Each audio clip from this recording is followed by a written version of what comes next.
శ్రీ గురుభ్యో నమ. వ్యాస విరచిత సంస్కృత మహాభారతంలో ఆది పర్వంలో 240వ భాగంలో 244వ భాగంలో 139వ అధ్యాయం చెప్పుకుంటున్నాం మనం ఈరోజు. ఇప్పటిదాకా 138 అధ్యాయాలు పూర్తి చేసుకున్నాం.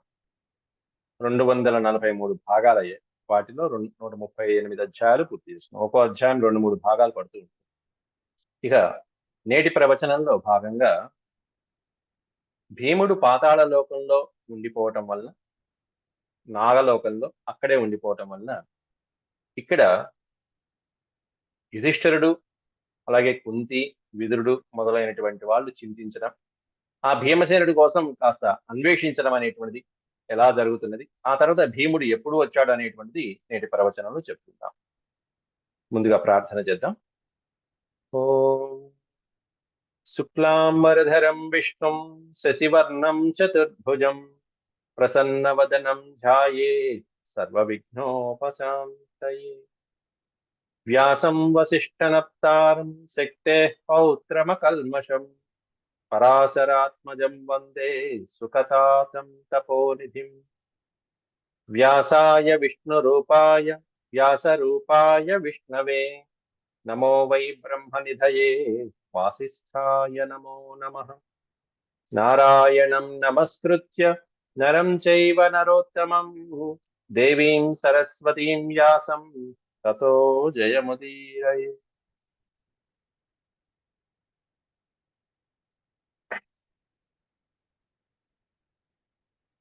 దుర్యోధనుడు చేసినటువంటి దుర్మార్గపు పనికి భీముడు ఆ దుర్యోధనుడు పెట్టినటువంటి విషపు ఆహారాన్ని తినడము, తర్వాత ఆ మత్తులో ఉన్నటువంటి భీమసేనుని నిద్రిస్తున్నటువంటి సమయంలో తాళ్లతో బంధించి గంగలో పడేయటం జరిగింది దుర్యోధన. ఆ తర్వాత భీమసేనుడు కాస్త నాగలోకానికి వెళ్ళటం, నాగలోకంలో అక్కడ విషసర్పాల చేత కాటువేయబడి ఈ లోపల తిన్నటువంటి విషం కాస్త విరిగిపోయి స్వస్థత చేకూరి మేలుకోవటం, అక్కడ అనేకమైనటువంటి పాముల్ని సంహరించడము, కొట్టడము జరిగింది. అంతలో వాసుకి వచ్చి వాసుకితో పాటు ఉన్నటువంటి ఆర్యకుడు గుర్తుపట్టి మా వంశం వాడే అని చెప్పి గుర్తుపట్టి అతనికి అద్భుతమైనటువంటి బలాన్ని కలిగించేటువంటి ఒక దివ్య రసాన్ని అందించారు. 8 గుక్కల్లో 8 కుండల రసాన్ని స్వీకరించాడు భీమసేనుడు. ఆ తర్వాత హాయిగా నిద్రపోయాడు. ఆ నిద్ర ఎన్ని రోజులు నిద్రపోయాడు అనేటువంటిది తర్వాత లెక్కలోకి వస్తుంది మనకి. అప్పటిదాకా ఇక్కడ పైన అసలు భీముడితో పాటు వచ్చినటువంటి పాండవులు ఇళ్ళకి వెళ్ళిపోయి భీముడి కోసం అన్వేషించడం జరుగుతున్నది. ఆ కంగారు ఎలా ఉన్నది అనేటువంటిది వ్యాసుడు వారు వర్ణిస్తున్నారు ఇక్కడ. భీమమనాగతం దృష్ట్వా ఖిన్నాయాః కుంత్యా విదురేణ సంవాద. కుంతి విదురుల సంవాదం ధర్మరాజు మరీ చింతించడం అనేటువంటిది. శ్రీ వైశంపాయన ఉవాచ దుర్యోధనస్తు పాపాత్మ భీమమాసీ విషహదే ప్రక్షిప్య కృతకృత్యం స్వమాత్మానం మన్యతే తదా. ఆ పాపాత్ముడైనటువంటి దుర్యోధనుడు భీమసేనుని ఆ హ్రదంలో నీటిలో తోసేసి ప్రక్షిప్య కృతకృత్యం స్వమాత్మానం, ఆత్మానం అంటే తనలో తానుగా నేను అనుకున్నది సాధించాను అనేటువంటి సంతోషంతో ఉన్నాడు. అలా భావించుకున్నాడు ఆనందంగా. ఇన్నాటికి నేను అనుకున్నది నెరవేరింది కదా, మమ్మల్ని ఇబ్బంది పెడుతున్నటువంటి భీమసేనుని సంహరించేశాం కదా, ఇక ఇబ్బంది లేదనుకుంటూ దుర్యోధనుడు సంతోషించాడు. ప్రభాతాయాం రజన్యాం చ ప్రవివేశ పురం తతః బ్రువాణో భీమసేనస్తు యాతో హ్యగ్రత ఏవ నః.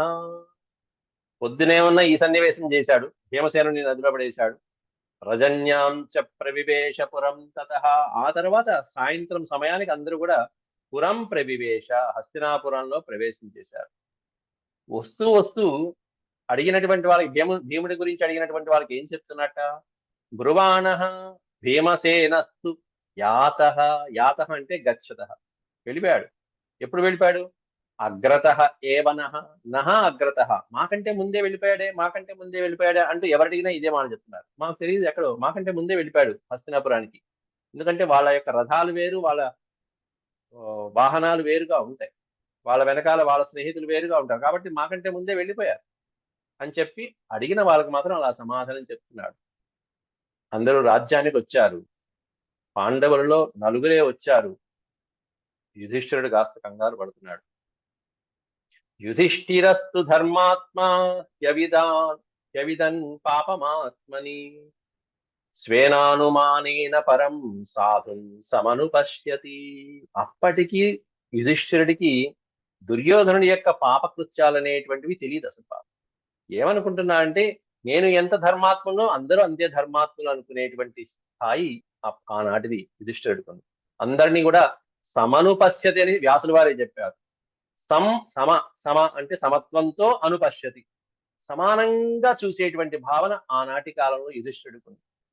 ఎందుకంటే ధర్మాత్ముడైనటువంటి ఆ ధర్మాత్ముడు ధర్మాత్మాహి అవిదన్ పాపమాత్మని, అవిదన్ తెలుసుకోలేకుండా, పాపమాత్మని అవిదన్ ఈ పాపాత్ముడి యొక్క నికృత్య కర్మలు ఏవి కూడా తెలుసుకోకుండా, స్వేన అనుమానేన పరం సాధు తాను మాత్రం అనుమానపడుతున్నాడు. ఏమైందో భీముడికి ఏమైందో అని చింతిస్తున్నాడు. కానీ అందరినీ మాత్రం సమనుపశ్యతి, సమానంగా చూస్తున్నాడు. అందరూ ధర్మాత్మలే కదా, ఎవరు కీడు తలపెట్టరు కదా, దుర్యోధనుడు కూడా ఏం పెద్ద కీడు తలపెట్టడే అనుకుంటూనే భీముడికి ఏమైందో అని భయపడుతున్నాడు. భీమసేనుడి గురించి ఇలా ధర్మరాజు ఎప్పుడు కనిపించకపోయినా చింతిస్తూ ఉంటాడు, భయపడుతూ ఉంటాడు. రావలసిన సమయానికి రావలసిన చోటికి రాకపోతే, భీమసేనుడు రాకపోతే ముందు కంగారు పడితే ధర్మరాజు. ఇలా అరణ్యపర్వంలో జరిగింది అంతే. 2-3 సార్లు ఏమైందో, అమ్మా భీముడు ఇంకా రాలేదా, ద్రౌపది ఇంకా రాలేదా, ద్రౌపది భీమసేనుడు ఇంకా రాలేదా అని అడగటము. అంటే అక్కడ భీమసేనుడికి ఏదైనా ఆపద జరిగిన సంఘటనలోనే ఈయన మనసులో కలుక్కుమని ఒక సంకేతం వస్తుంది, తప్పకుండా వస్తుంది. సోదరుల యొక్క అనుబంధం అట్లాంటిది. సోదరులు, తోబుట్టువులను కానీ, లేకపోతే ఆత్మీయులు కానీ, లేకపోతే ఇంకా చెప్పాలంటే కుమారులు కానీ, ఇట్లాంటి వాళ్ళకి ఆ సంకేతాలు, తల్లి బిడ్డకి చూడండి ఉండే సంకేతం ఎట్లా ఉంటుందో అట్లా ఆ విధమైనటువంటి సంకేతం మనకి ధర్మరాజుకి భీమసేనకి చాలా సందర్భాల్లో ఇలా కలుస్తూ ఉంటుంది. నలుగురు సోదరుల మీద అటువంటి ఆప్యాయతే ఉంది. భీమసేనుడు అంటే మరీ ఉంది. సోభ్యుపేత్య తదా పార్థో మాతరం భ్రాతృవత్సల సోదరుడి మీద వత్సలుడైనటువంటి వాడు, సోదర ప్రీతితో సోదర ప్రేమతో ఉన్నటువంటి ఆ పార్థుడు అనే పదం ఇక్కడ అర్జునుడికి ఒక్కడికే కాకుండా పృథ యొక్క కుమారుడైన ముగ్గురికి వాడచ్చు. ధర్మరాజుకి వాడచ్చు, అర్జునుడికి వాడచ్చు, భీముడికి వాడచ్చు. పార్థ అంటే పృథ కుమారుడు. కౌంతేయులు అన్నా కూడా ముగ్గురికి తీసుకోవచ్చు సందర్భానుసారంగా. సో అభ్యుపేచ తదా పార్థ మాతరం భ్రాతృవత్సల అభివాద్య అబ్రవీత్ కుంతీం అంబ భీమమిహాగత. అమ్మా భీముడు వచ్చాడా అంటూ అడుగుతున్నాడు ధర్మరాజు.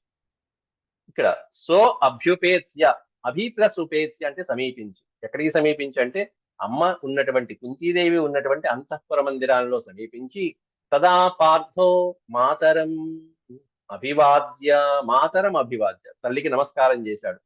సోదరుడి మీద ఉన్నటువంటి ప్రేమతో సోదరుడు ఎక్కడున్నాడమ్మా, ఇక్కడికి వచ్చాడా, మాకంటే ముందు వచ్చేసాడా అని చెప్పి అడుగుతుంది. అభివాద్య అబ్రవీత్ కుంతీదేవిని అడుగుతున్నాడు. ఏమని? అంబా అంటే సంబోధన వాచకం. అమ్మా, ఓ అమ్మా, భీమమిహాగత భీముడు వచ్చాడమ్మా, మాకంటే ముందే వచ్చేసాడా. ఇహ అంటే ఇక్కడికి, ఆగత కిం ఇక్కడికి వచ్చాడమ్మా. క్వగతో భవిత మాతర్నేహ పశ్యామి తం శుభే ఉద్యానాని వనం చైవ విచితాని సమంతతః క్వగత ఎక్కడికి వెళ్ళాడు కనిపించలేదు మాకు. మాతో పాటు ఆడుకున్నాడు, తర్వాత మళ్ళీ సాయంత్రం సమయానికి కనిపించలేదు. మాతర్నేహ పశ్యామి తం శుభే తం నా ఇహ పశ్యామి, ఇక్కడ కూడా ఎక్కడ కనిపించటం లేదే భీమసేనుడు. ఉద్యానాని వనం చైవ విచితాని విచితాని అంటే వెతకటం. ఉద్యానాలు వెతికాము, తోటలు, మేము ఆడుకున్నటువంటి తోటలన్నీ వెతికాము, వనమంతా వెతికాము, సమంతత చుట్టూతా ఉన్నటువంటి ప్రదేశాలన్నీ వెతికాము. ఎక్కడ కూడా భీముడు మాత్రం న పశ్యామి, మాతర్ నేహ పశ్యామి, ఇక్కడ కూడా కనిపించడం లేదేంటమ్మా, ఎక్కడికి వెళ్ళాడు, మాకంటే ముందొచ్చాడని విన్నామే. తదర్థం నచతం వీరం దృష్టవంతో వృకోదరం మన్యమానాస్తతః సర్వే యాతో నః పూర్వమేవ సహ. యాతః అంటే వెళ్ళటం, మాకంటే నః పూర్వమేవ సహ యాతః. నః పూర్వం అంటే మాకంటే ముందే సహ యాతః, అతడు వెళ్ళిపోయాడని సర్వే మన్యమానాస్తతః మేమందరం అనుకుంటున్నాం, అలా అనుకుంటున్నాం. తదర్థం నచ తం వీరం దృష్టవంత. ఎంత వెతికినా కూడా ఆ వీరుడు, ఆ భీమసేనుడు ఎంత వెతికినా కనిపించలేదు. తోటలు, ఉద్యానాలు, మేము ఆడుకున్న ప్రదేశాలు అంతా వెతికాం, ఎక్కడా కనిపించలేదు ఆ వృకోదరుడు. కాబట్టి మాకంటే ముందే వచ్చేసేసి ఈ హస్తినాపురం రాజ్యానికి వచ్చేసాడేమో, ఇక్కడ విశ్రాంతి తీసుకుంటున్నాడేమో అని మేము అనుకుంటున్నామమ్మా. ఇక్కడికి రాలేదా? లేకపోతే వచ్చాక నువ్వు ఎక్కడికైనా పంపించావా? ఆగతాస్మ మహాభాగే వ్యాకులేనాంతరాత్మన ఇహాగమ్య త్వనుగతః త్వయా వా ప్రేషితః త్వను. ఆగతాస్మ మహాభాగే. మహాభాగే అనేది అమ్మకి, పెద్దవాళ్ళకి, స్త్రీలకి వాడేటువంటి గౌరవపదమైనటువంటి సంబోధన వాచకం. మహాభాగ అని విసర్గలు పెడితేనే పుంలింగం, పురుషుడికి సంబోధన. మహాభాగే, మహాభాగే, ఓ మహాభాగే, ఆర్య, అంబ అని చెప్పినట్టుగా అమ్మ గౌరవనీయురాలైనటువంటి వాళ్ళకి చెప్పేది. ఆగతాహ స్మ వ్యాకులేన అంతరాత్మన. నా అంతరాత్మ వ్యాకుల చెందుతుంది. వ్యాకులము అనే పదానికి అర్థం కాస్త కంగారు పడుతుంది. నా అంతరాత్మ ఎందుకో కాస్త భయంగా ఉంది. ఏమైందో ఏమిటో భీముడికి. ఇహాగమ్య క్వనుగత. ఇక్కడికి వచ్చి మళ్ళీ ఎక్కడికి వెళ్ళాడు? క్వనుగత, క్వగత, ఎక్కడికి వెళ్ళాడు? ఇహ ఆగమ్య, మాకంటే ముందు వచ్చాడని విన్నాము. ఇక్కడికి వచ్చాడా, లేకపోతే వచ్చి ఎక్కడికైనా వెళ్ళాడా, లేకపోతే నువ్వెక్కడికైనా పంపించావా? క్వనువా ప్రేషిత క్వను, నువ్వేమన్నా ఎక్కడికైనా ఏది పని మీద పంపించావమ్మా భీమసేనుణ్ణి? కథయస్వ, చెప్పు చెప్పు, ఎక్కడికి వెళ్ళాడు చెప్పు, నీకు తెలిస్తే చెప్పు. కథయస్వ మహాబాహుం భీమసేనం యశస్విని నహి మే శుధ్యతే భావస్తం వీరం ప్రతిశోభని. తం వీరం ప్రతి, తం వీరం ప్రతి అంటే ఆ వీరుడి పట్ల, ఆ భీమసేనుడి పట్ల మే శుధ్యతే భావ న, నాకెందుకో సరి అయినటువంటి అభిప్రాయం కలగట్ల, మనసులో ఆందోళనగా ఉంది. ఏదో శుద్ధ్యమైనటువంటి భావం, శుచి అయినటువంటి భావన, అంటే మంచి భావనలు అనేటువంటి అతని పట్ల నాకు ఎందుకో ఇప్పుడు కలగట్ల. ఏదో కీడు శంకిస్తున్నది, నా మనసు ఏదో కీడు శంకిస్తున్నది, ఏదన్నా అశాంతిగా ఉంది మనసు వాడి పట్ల ఎందుకో. కథయస్వ మహాబాహుం భీమసేనం యశస్వినం. ఓ యశస్విని, ఓ కీర్తివంతురాల అమ్మ, వాడి గురించి ఏదైనా విషయం తెలిస్తే చెప్పమ్మా, భీముడి గురించి అని చెప్పి కంగారు పడుతున్నాడు ధర్మరాజు. అంతేకాకుండా యత ప్రసుప్తం మన్యేహం భీమం నేతి హతస్తున. భీమం అని ఉండాలి, ఇక్కడ తప్పుపడింది.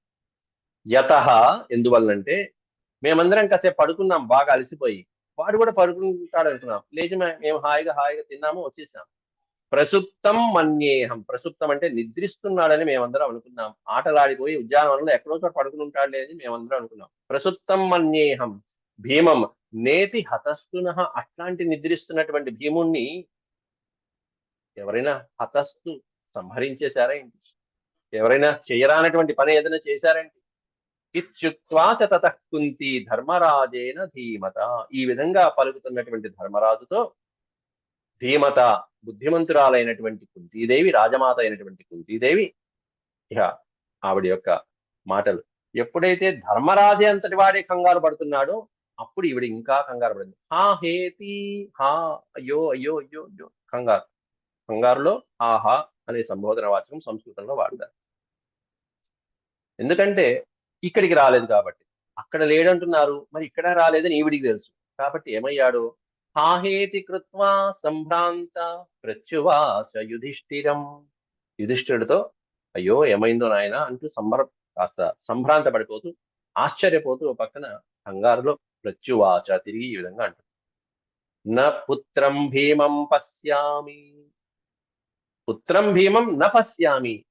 సమాధానం మొట్టమొదటి అక్షరంలోనే పెట్టేయాలి. అట్లా ఎదురుకుండా వాళ్ళు ఎప్పుడైనా కంగారు పడుతున్నప్పుడు సమాధానం సాగదీయకూడదు. మొట్టమొదటి పదంలోనే వెంటనే అవునా కాదా టక్మని ఒక ముక్కలో చెప్పాలి. అక్కడ రాముడి దగ్గరకు వెళ్ళేటప్పుడు హనుమంతుడు చెప్పినటువంటి మాట అదే, చూశాను కంటిన్ అంటాడు వెంటనే. అంతేగాని సాగదీల నేను ఈ విధంగా ఫలానా రోజున ముహూర్తంలో బయలుదేరాను, ఈ విధంగా దాటాను, ఇంతమందిని సంహరించాను, ఇవన్నీ చెప్పాల. ఎందుకంటే అక్కడ భార్య కోసం, సీతాదేవి కోసం అని చెప్పేసి ఎంత ఆతృతలో ఉన్నాడు శ్రీరామచంద్రుడు. కాబట్టి అట్లా ఆతృతలో, ఆవేదనలో ఉన్నటువంటి వ్యక్తులకి సమాధానం చెప్పేటప్పుడు వెంటనే ముందు అవునా కాదా అనే అవసరమైనటువంటి మాట చెప్పేయాలి. ఇక్కడ ధర్మరాజు అంత ఆతృతలో ఉన్నాడు భీమసేనుడి కోసం, వెంటనే కుంతీదేవి ఇచ్చినటువంటి మాటలో ఉన్న ఔచిత్యం అది. న పుత్ర భీమం పశ్యామి, న పశ్యామి పుత్రం భీమం. కుమారుడైనటువంటి భీమసేనుని చూడలేదయ్యా. న పశ్యామి నమాం అభ్యేత్య సావితి, నమాం అభ్యేత్య సావితి, అతన్ని నేను ఎక్కడికి కూడా నా అభ్యేత్య ఎక్కడికి పంపించలేదు, ఏ పని మీద పురమాయించలేదు, నేను ఏ పని అతనికి అప్పచెప్పలేదు. కాబట్టి అతడు ఎక్కడికి వెళ్ళాడో ముందు వెతకండి నాయన, అందరూ కలిసి వెతకండి. శీఘ్రం అన్వేషణే యత్నం కురు తస్యానుజై సహా. అన్వేషణే శీఘ్రం యత్నం కురు, అతని అన్వేషించడంలో ప్రయత్నం త్వరగా చేయి నాయన, శీఘ్రంగా త్వరగా చేయి. ఎవరితో పాటుగా? తస్య అనుజై సహా, అతని సోదరులతో పాటు. అతని అనుజ అంటే తమ్ముడు, అగ్రజ అంటే అన్నయ్య, అనుజ అంటే తమ్ముళ్ళు. అతని తమ్ముళ్ళైనటువంటి అర్జును నకుల సహదేవులతో పాటుగా నీవు కూడా వెళ్ళి వెంటనే అక్కడ భీమసేనుని వెతికిరండి. ధృతం గత్వా పురోద్యానం విచిన్వంతి స్మ పాండవా. ధృతం గత్వా, వెంటనే వెళ్ళి ఆ పురోద్యానం అంతా కూడా విచిన్వంతి స్మ, ఎప్పుడైతే తల్లి చెప్పిందో వెంటనే వీళ్ళందరూ ఉద్యానానికి వెళ్ళి మళ్ళీ వెతకడం ప్రారంభించారు. ఎక్కడైతే భీముడు కనిపించలేదో ఆ ప్రదేశాలన్నీ వెతకండి నాయన అని చెప్పి తల్లి చెప్పింది. అక్కడికి వెళ్ళి ఉద్యానాలన్నీ, ఆ ప్రదేశాలన్నీ వెళ్ళి భీమ భీమేతి వాచ, రే భీమా భీమా భీమసేన అంటూ అరుస్తున్నారు ఒక్కొక్కళ్ళు, అగ్రజ అంటూ ఒక్కొక్కళ్ళు. భీమ భీమేతి వాచ పాండవా సముదైరన్, సముదైరయన్ అనే పదానికి అర్థం అటువంటి వాక్కులతో పెద్దగా ఉచ్చారణ చేస్తూ, ఉదైరయన్ అనే పదానికి అర్థం ఏంటంటే అరుస్తూ, భీమా అని భీముణ్ణి సంకేతంగా పలుకుతూ పాండవులు ఆ ప్రదేశాలన్నీ వెతుకుతున్నారట. విచిన్వంత, మొత్తం వెతుకుతున్నారు. విచిన్వంతోధతే సర్వే నస్మ పశ్యంతి భ్రాతరం, ఎంతసేపు వెతికినా భ్రాతరం న పశ్యంతి, సోదరుడు కనిపించలా. తిరిగి వచ్చేశారు మళ్ళీ. ఆగతా స్వగృహం భూయ, భూయ అంటే మళ్ళీ తిరిగి, తిరిగి మళ్ళీ స్వగృహం ఆగత, తన గృహానికి వచ్చేశారు. ఇదమోచు కృతాం తదా, తల్లితో కూడా ఆ మాట చెప్పారు, ఎక్కడా కనిపించలేదమ్మా అనేటువంటి మాట చెప్పారు. నదృశ్యతే మహాబాహూరంబ భీమో వనేచిత, వనమంతా వెతికామమ్మా, వనమంతా కూడా వెతికాము, ఎక్కడ భీమసేనుడు ఓ అంబ నదృశ్యతే, కనిపించలేదు. మహాబాహు అయినటువంటి భీముడు ఎక్కడా కనిపించలేదు వనంలో. విచితాని చ సర్వాణి యుద్యానాని నదీస్తథా, ఉద్యానాలు, అక్కడ ఉన్నటువంటి నదీ ప్రాంతాలు, అనేకమైనటువంటి దిగుడు భావులు ఉన్నాయని చెప్పాము, అవన్నీ కూడా విచితాని సర్వాణి విచితాని, అన్ని వెతికామమ్మా, ఎక్కడా కనిపించలేదు అనేటప్పటికీ వైశంపాయన ఉవాచ తతో విదురమానాయ కుంతీసాస్త్వం నివేశనం. కుంతీదేవి, పాండవులకి హితుడైనటువంటి వాడు ఒకే ఒక్కడు మహానుభావుడైనటువంటి విదురుడు. ఆ విదురుణ్ణి విదురం ఆనయ్య, ఆనయ్య అంటే పిలిపించుకుని రప్పించుకుని, కుంతీసా స్వం నివేశనం, నివేశనం అనే పదానికి అర్థం నివాసము అని అర్థం. నివేశము, వేష్మము అన్నా సద్మ అన్నా నివేశనం అన్నా ఒకటే. తన యొక్క భవనానికి పిలిపించుకుని, విదురుణ్ణి పిలిపించుకుని జరిగినదంతా కంగారుగా చెప్పింది. ఏ ఆపద వచ్చినా విదురుడు ముందు ఉంటే చాలు, ధర్మాత్ముడు విదురుడు.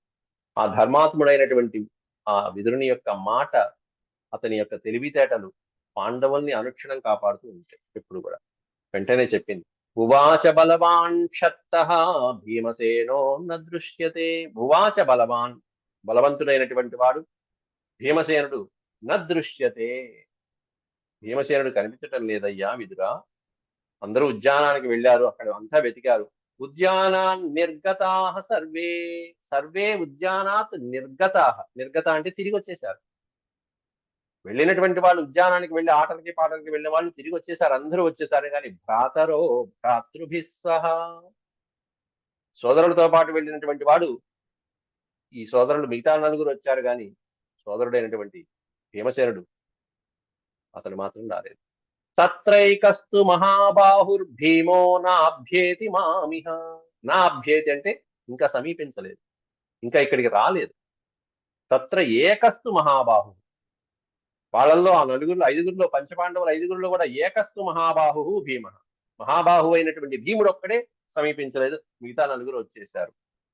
కాబట్టి నచ ప్రీణయతే చక్షు సదా దుర్యోధనస్య సహా, నాకెందుకో చాలా భయంగా ఉంది, ఎందుకంటే సదా దుర్యోధన న ప్రీణయతే చక్షు, దుర్యోధనుడి యొక్క చక్షువులు అంత ఆనందంగా కనిపించడం లేదు. ఎందుకంటే న ప్రీణయతే చక్షు, వాడి కుళ్ళు మనస్తత్వం, కుతంత్రాలు కలిగినటువంటి మనస్తత్వం వాడిదంతా కూడా. దుర్యోధనుడు రాజ్యము, అధర్మాలు, ధనము, ఐశ్వర్యము, భోగాలు వీటి మీదే ఉంటుంది వాడిదంతా కూడా.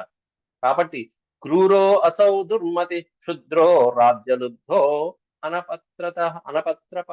వ్యాసుల వారే మొత్తం వాడి గురించి, దుర్యోధనుడి గురించి ఇక్కడే ఇచ్చేశారు. ఎట్లాంటి వాడు ఆ దుర్యోధనుడు?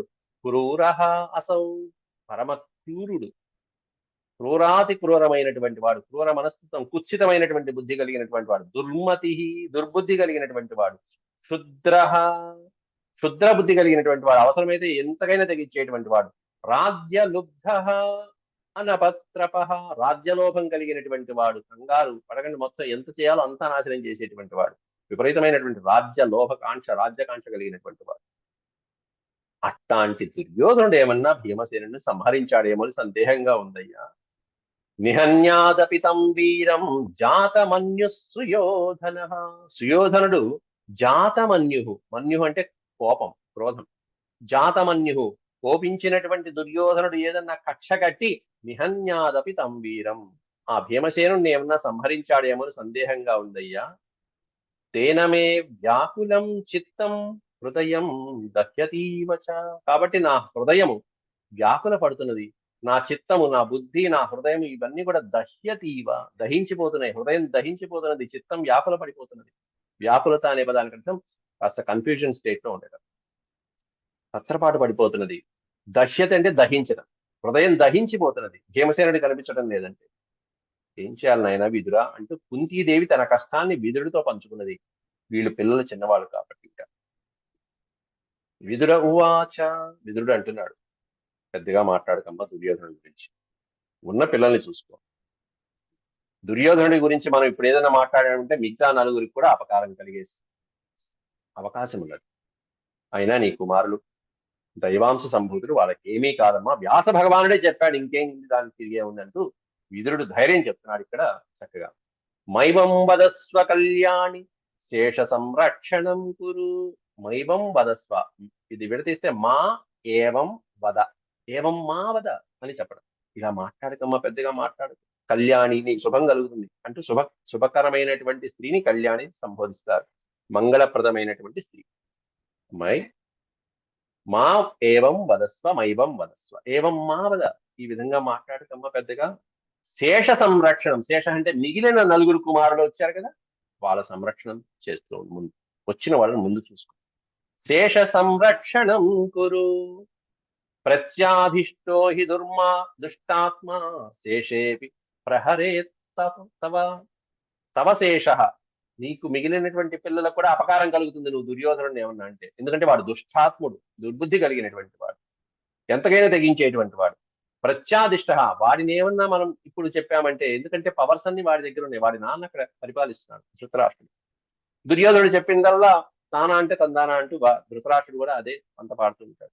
కాబట్టి మనం ఎన్ని చెప్పినా కూడా అధికారము, బలము, అంతేకాకుండా అందరి యొక్క సహాయము దుర్యోధనుడి పక్కనే ఉన్నాయి. కాబట్టి మనం ఇప్పుడు కాస్త తగ్గి ఉండాలి అని చెప్పడం దాంట్లో ఉన్నటువంటి అంశం. కాబట్టి మిగతా వాళ్ళకి అపకారం కలిగించే అవకాశం కూడా ఉంది. కాబట్టి దుర్యోధన జోలికి ఇప్పుడు వెళ్ళకూడదు మనం. దీర్ఘాయుషస్తవ సుత, తవ సుత, నీ కుమారుడైనటువంటి భీమసేనుడు దీర్ఘాయుష్మంతుడు, దాంట్లో సందేహమే. దీర్ఘాయుష్మంతుడు, పూర్ణాయుర్దాయం కలిగినటువంటి వాడు నీ కుమారుడు భీమసేనుడు. దీర్ఘాయుషస్తవ సుత యథో వాచ మహాముని. మహాముని యథా ఉవాచ. ఇక్కడ మహాముని అని సంబోధిస్తే ఎవరు అనుకోవాలి, ఏముని అనుకోవాలి? వ్యాసుల వారు ఒకరే మహాముని, ఇంకెవరు? మహాకవి అంటే కాళిదాసు, మహాముని అంటే వ్యాసుల వారు, అంతే, ఇంకెవరు. కాబట్టి మహామునులు, మునుల్లో కల్లా పరమముని అయినటువంటి మహానుభావుడైనటువంటి వ్యాస భగవానుడు ఏ విధంగా చెప్పాడో, ఏ విధంగా పలికాడో అది తప్పకుండా జరిగి తీరుతుంది. ఈయన దీర్ఘాయుష్మంతుడు, పూర్ణాయుర్దాయం ఉంటుంది. ఆగమిష్యతి ఇది తే పుత్ర ప్రీతిం చోత్పాదయిష్యతి. ప్రీతికరమైనటువంటి ధైర్యవచనాలు పలికాడు విదురుడు. తప్పకుండా భీముడు వస్తాడు. ఆగమిష్యతి అంటే ఫ్యూచర్ టెన్స్. తే పుత్ర ఆగమిష్యతి, నీ కుమారుడైనటువంటి భీమసేనుడు తప్పకుండా వస్తాడు. నీకు ప్రీతించ ఉత్పాదయిష్యతి, వచ్చిన తర్వాత చూడు నీ ఆనందం ఇంకా అద్దు బొద్దుండదు. అంత ఆనందాన్ని కలిగిస్తాడు. రాగానే ఏదో జరుగుతుంది, వాడు కనిపించలేదంటే ఏదో ఉంటుంది, వచ్చిన తర్వాత వాడు ఇంకా విశేషమైన ఆనందాన్ని కలిగిస్తాడు నీకు. ప్రీతించ ఉత్పాదయిష్యతి, పోగొట్టుకున్న వస్తువు వెంటనే దొరకంగానే ఎంత ఆనందం కలుగుతుంది. అట్లాంటి ఆనందం కలుగుతుంది నీకు, కంగారేం పడకమ్మా, నువ్వేం బాధపడకు, వాడికి ఏం కాదు. ఎందుకంటే మహాముని చెప్పినటువంటి వాక్కులు అసత్యాలు ఎప్పటికీ అని చెప్పి ధైర్యం చెప్పాడు. ఏవం వైశంపాయనుల వారు చెప్తున్నారు, ఏవముక్త్వా యయౌ విద్వాన్ విదురః స్వం నివేశనం. ఈ విధంగా చెప్పి కుంతీదేవితో విద్వాన్ విదురః, విదురుడికి పక్కన ఇచ్చిన సంబోధన, విద్వాంసుడైనటువంటి విదురుడు, విద్వాన్ విదురః స్వం నివేశం యయౌ. స్వం నివేశం అంటే తన అంతఃపురానికి వెళ్ళిపోయాడు, తన రాజప్రాసాదానికి తాను వెళ్ళిపోయాడు. కుంతీదేవికి కాస్త ధైర్యం చెప్పి, కుంతీ చింతాపరా భూత్వా సహాసీనా సుతైర్గృహై. కుంతీదేవి చింతాపరా భూత్వ, కుమారుడి గురించే ఆలోచిస్తూ, ఏ కుమారుడైతే లేడో ఆ కుమారుడి గురించి ఆలోచిస్తారు ఎప్పుడు కూడా, ఉన్న వాళ్ళ గురించి ఆలోచించారు. ఇది తల్లిదండ్రుల యొక్క మనస్తత్వం ఎప్పుడూ ఉంటుంది, అందరికీ ఇట్లాగే ఉంటుంది. నలుగురు కుమారులు ఉంటే నలుగురు కుమారుల్లో ఒక కుమారుడి దగ్గర తల్లిదండ్రులు ఉన్నారు అంటే మిగతా ముగ్గురు గురించి ఆలోచిస్తుంటారు, ఎందుకంటే వాళ్ళు ఇక్కడే ఉన్నారు. ఇక్కడ నలుగురు కుమారులు ఉన్నారు, ధర్మరాజు ఉన్నాడు, అర్జునుడు ఉన్నాడు, నకుల సహదేవుడు ఉన్నారు, ఒకడే లేడు. ఆ ఒకటి గురించి ఆలోచిస్తుంటాడు. కుంతి చింతాపరా భూత్వా సహాసీనా సుతైర్గృహే. సుతైర్గృహే అంటే కుమారుల యొక్క గృహం దగ్గరే ఆవిడ కూడా కూర్చుని భీముడి కోసం నిరీక్షిస్తూ ఉన్నది. తతో అట్లా గడుపుతూ ఉంటే ఇక భీమసేనుడు ఎప్పుడు లేచాడు. అక్కడ ఆయన ఏమన్నా 8 కుండల రసం ఇచ్చారు నాగలోకంలో. 8 కుండల రసం తాగినటువంటి భీమసేనుడు ఎన్నాళ్ళకి లేచాడో కింద ఇస్తున్నారు ఇప్పుడు. తతో అష్టమేతు దివసే ప్రత్యభుజ్యత పాండవ. ప్రత్యభుజ్యత అనే పదానికి అర్థం ఏంటంటే మేల్కొనటం.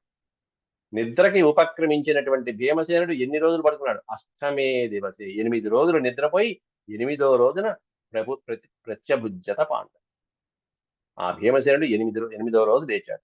7 రోజులు పూర్తిగా నిద్రపోయాడు, 8వ రోజు లేచాడు. 8 గొక్కలకి 8 రాత్రులు నిద్రపోయాడు. అంటే ఒక గొక్క అరగటానికి కుర్రాడికి ఒక రోజు పట్టింది సమయం. అంటే ఆ ఆహారం, ఆ రసం, ఆ కుండడు రసం యొక్క బలం ఎట్లాంటిదో ఆ బలం జీర్ణించుకోవడానికి భీముడికి 8 రోజుల సమయం పట్టింది. భీముడికి 8 రోజుల సమయం పట్టిందంటే మామూలు వాడు పరిస్థితి ఏం చెప్పాలి. తస్మిన్ తదా రసే జీర్ణే అని చెప్పారు. ఆ తాగినటువంటి రసము జీర్ణి సో అప్రమేయ బలో బలి.